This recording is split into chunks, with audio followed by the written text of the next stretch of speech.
station in Zambia, connecting you to the newsmakers and events that make news in the global village.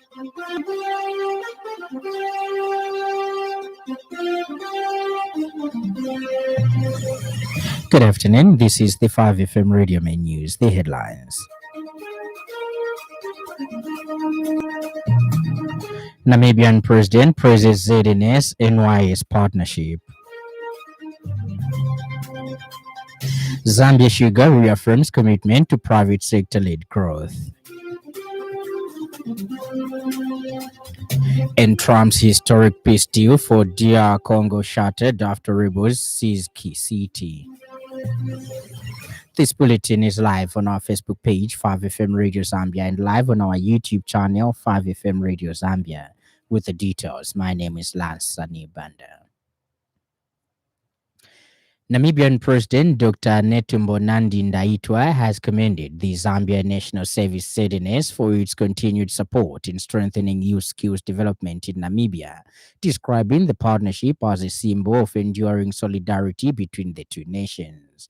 Speaking as guest of honor at the 16th Intake National Youth Service NYS Pass-Out Parade, where 1,036 recruits successfully completed 6 months of President Nandi-Ndaitwah said the achievements are a result of strong intergovernmental cooperation. The existing Memorandum of Understanding MOU, National Service ZNS deployed instructors to support the 16th intake and directly trained 11 Namibian officer cadets. He expressed profound gratitude to the government and people of Zambia for their role in enhancing Namibia's training capacity, noting that such cooperation strengthens not only defense and youth development structures, but also cements a shared vision of stability, empowerment, and mutual progress within the region. We acquire in different trades is good enough for you to be able to stand on your feet as artisans. You are not taken up anywhere. As you are aware, agriculture is one of our top priorities, and I'm informed that among you, there are those who are trained in agriculture. Go and feed the nation wherever you could be. Remember, even the Minister of Agriculture or the Correctional Services, they have their agricultural program. And when you are recruited there, then you will be an asset for that particular. I must also inform you, graduate and specialists in various trades, that the government has launched and operationalized the National Youth Development Fund, which will give financial support to youth enterprises. Meanwhile, Deputy Zambia National Service Commander-in-Chief of ZNS Staff, Major General Ruben Mwewa, who represented ZNS Commander Lieutenant General Engineer Maliti Solochi II, praised Namibia for its steadfast commitment to regional cooperation and youth empowerment. Major General Mwewa further revealed that the deployment of 7 ZNS instructors to support the 16th intake and the training of 11 Namibian officer cadets in Zambia reflects a partnership built on trust and shared aspirations. The collaboration is anchored in a Memorandum of Understanding signed in May 2024 between the Zambian Ministry of Defense and the Namibian Ministry of Education, Innovation, Youth, Sports, Arts and Culture, aimed at facilitating a training exchange program between the two countries.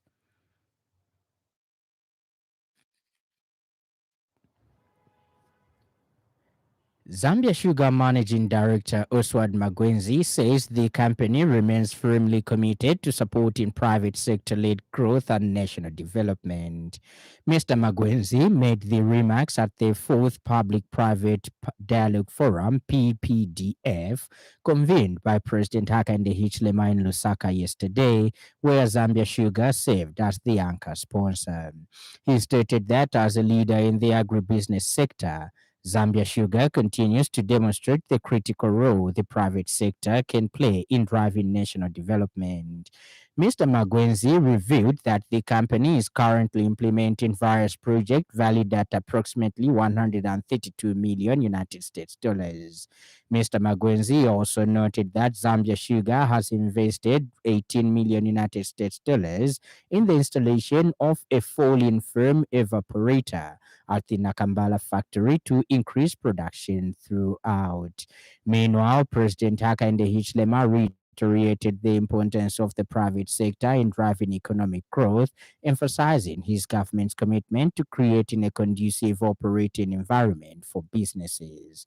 This year's PPDF was held under the theme Driving National Development and Building Economic Resilience, an innovation private sector for job creation and sustained economic growth.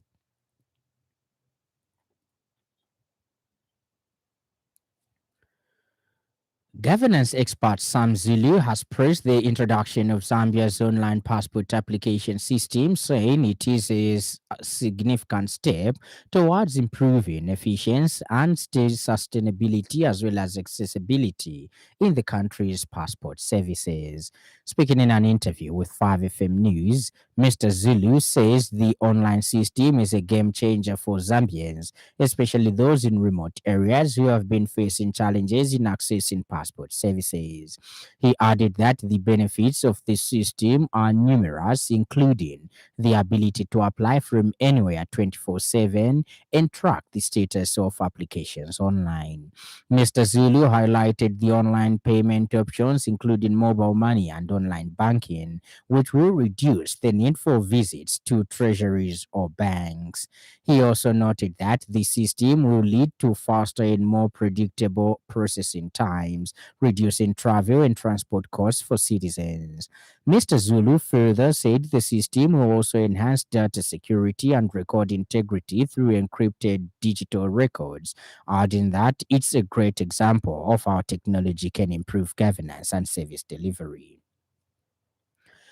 Non-governmental gender organizations coordinating council and GRCC Executive Director Anna Anamela has called on political parties to identify female parliamentary candidates who can stand in the upcoming Chawama constituency by-election. She explains that this will help fill the gap left by the late former area member of parliament Tarsila Lungu and ensure that women continue to have a strong voice in parliament. Speaking in an interview with 5FM News, she said that women currently make up 14% of parliament, a sign of progress in improving female representation. However, she noted that much more needs to be done and the momentum gained over the years must not be lost. The Electoral Commission of Zambia ECZ prescribed Thursday, 15th January 2026 as the date on which to hold the National Assembly by-elections in Chawama constituency in Lusaka district of Lusaka province. Female candidate in parliament. We lost a female parliamentarian, and parliament already shows a gross underrepresentation of women because women were at 14% in parliament. So our call to the political parties is to try and facilitate the coming back of a woman into parliament in order to take up the void that Tarsila Lungu has left. So we would urge them to identify female parliamentary candidates that can stand there so that we have a bigger possibility of replacing Tarsila Lungu with another woman. Kitwe City Council yesterday held a stakeholders consultative meeting with various associations under the Zambia Association of Persons with Disabilities ZAPID Kitwe branch. The engagement focused on key governance and development issues, including the Constituency Development Fund CDF, the council's budgeting cycle, and the progresses used to identify priority projects within communities where persons with disabilities reside. Stakeholders called for greater inclusion in local decision-making structures, improved accessibility to public buildings and facilities, and increased employment opportunities for persons with disabilities. ZAPID consultant Mr. Gilbert Mumba commended the local authority for convening the meeting, noting that it was the first of its kind. He also extended appreciation to the government of the Republic of Zambia for ensuring representation of persons with disabilities on the Constituency Development Fund committees. Organizations represented included Twikatane Association for Persons with Disabilities, Buchi Kamitondo Persons with Disabilities Cooperative, Zambia Deaf Youth and Women, the Mentor Association, Health Association of Zambia, the Autonomy Association, the National Association of Persons with Physical Disabilities, and C, the World Foundation. And in other news trending this afternoon,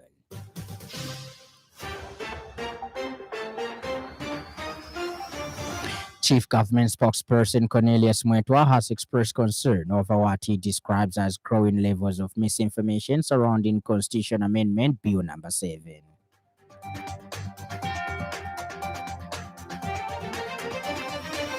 Southern Africa Cross-Border Trade Association Secretary General Jacob Mokambwe has stated that there is a need for comprehensive road safety planning on the Mofuria-Sakanya Road.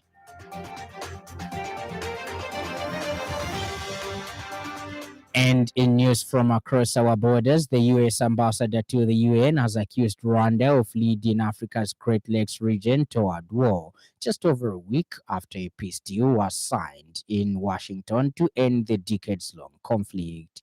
U.S. President Donald Trump hailed the deal between DR Congo's President Felix Tshisekedi and Rwanda's President Paul Kagame as historic and a great day for Africa, great day for the world. But the M23 rebel group says it has fully liberated the key city of Uvira in an offensive the US and European powers say is backed by Rwanda. UN experts have previously accused it of having de facto control of the rebel forces' operations. Rwanda denies the allegations, however, its presence in Washington was a tacit acknowledgement of its influence over the M23. The rebels were not a signatory to Trump's deal and have not taken part in a parallel peace process led by Qatar, a U.S. ally. The latest fighting risks further escalation in already deeply complex conflict. For more, here's a roundup from the BBC. China has held a memorial ceremony to mark the 88th anniversary of the Nanjing massacre that saw invading Japanese troops rampage through China's then capital, killing hundreds of thousands of people. The 1937 massacre during the Second Sino-Japanese War has been described as one of the worst atrocities of modern times. A new United Nations report says Israeli settlements in the occupied West Bank are expanding faster than ever. The UN chief condemned the growth as relentless. The report said plans for more than 47,000 housing units had been advanced, approved or tendered by Israel this year, nearly double last year's figures. Nearly 500,000 Israeli settlers live in the West Bank, along with about 3 million Palestinians. A judge in Bolivia has ruled that the former president, Luis Arce, will be held in pre-trial detention for 5 months after his arrest earlier this week on suspicion of embezzlement. Mr. Arce left office last month. He denies diverting funds intended for projects in... And in sports news, the Chipolopolo boys on Friday held their first training session after settling into camp in Murcia, Spain, as preparations for the 2025 AFCON gathered momentum. Day 2 in Murcia saw the Copper Bullets put through their paces at the Pinatra Arena Sports Complex, a high-performance facility fit for elite international camps. The Chipolopolo, who arrived on Thursday, kicked off the training with a light recovery session aimed at shaking off travel fatigue and jet lag before they stepped up the intensity on the training pitch. Under the tutelage of head coach Moses Sichone, the Copper Bullets focused on various tactical and technical aspects of the game, fine-tuning key areas as they build towards AFCON. Coach Sichone is still awaiting a full complement of players, with the window open until December 15 to reinforce the squad with foreign-based Zambian internationals. Chipolopolo are in a week-long international camp in Spain before heading to Morocco, where they will launch their 18th appearance at Africa's biggest football showpiece.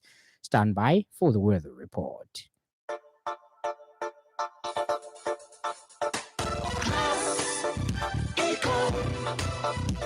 Class Econ Roofing Africa. Class Econ Roofing, plot 17100 off Katanga Road, 150 meters from Mumbwa Road, Chinika Industrial Area, Lusaka. Class Econ Roofing. Class plus economy. Class Econ Roofing Africa. Class Econ. Rainfall observed in recent days is expected to continue for the next 12 to 24 hours with possible localized heavy downpours. Ends our weather report, and that item brings us to the end of the news. But before we go, a recap of the stories that made headlines.